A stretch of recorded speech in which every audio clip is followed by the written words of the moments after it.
എനിക്ക് തോന്നുന്നു ഗാനമേളയ്ക്കൊക്കെ എല്ലാവർക്കും പാടാൻ പറ്റിയ ഒരു അല്ലേ?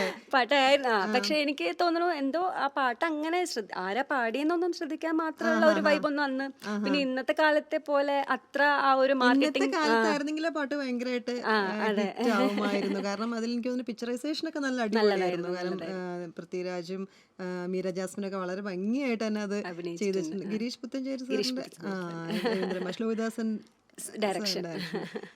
ആ പാട്ട് കഴിഞ്ഞിട്ട് പിന്നെ പിന്നെ ബ്രേക്ക് വല്ലതും വന്നിരുന്നോ? ആ പാട്ട് കഴിഞ്ഞിട്ട് ആണ് ഈ പറഞ്ഞ മാതിരി മാഷ് ഇതേപോലെ വിളിച്ചിട്ട് പറഞ്ഞു ചക്രം എന്നുള്ള സിനിമയ്ക്ക് വേണ്ടിയിട്ടാണ് പാടിയിരിക്കുന്നത്, മീര ജാസ്മിന് വേണ്ടിയിട്ടാണ് ശബ്ദം കൊടുത്തിരിക്കുന്നത്. അപ്പൊ വേറൊരു ഇഷ്യൂ ഉള്ളത് എന്താന്ന് വെച്ചാൽ എന്ന് പറഞ്ഞിട്ട് നിർത്തി. അപ്പൊ ഞാൻ ചോദിച്ചു, എന്ത് പറ്റി ചോദിച്ചപ്പോ നിന്റെ പേര് രഞ്ജിനി എന്നായതുകൊണ്ടേ ഇങ്ങനെ ഇൻഡസ്ട്രിയിൽ ഒരുപാട് രഞ്ജിനിമാരുണ്ട്, അപ്പൊ ഒരു കൺഫ്യൂഷൻ ക്രിയേറ്റ് ചെയ്യും, അതുകൊണ്ട് ഞാൻ സ്ലൈറ്റ് ആയിട്ടൊന്ന് പേര് മാറ്റാം, അങ്ങനെയാണ് ശുഭരഞ്ജിനി എന്ന് അറിയപ്പെട്ടാൽ മതി എന്ന് പറഞ്ഞിട്ട് അങ്ങനെ വീണ്ടും ഒരു ഞെട്ടലായിരുന്നു.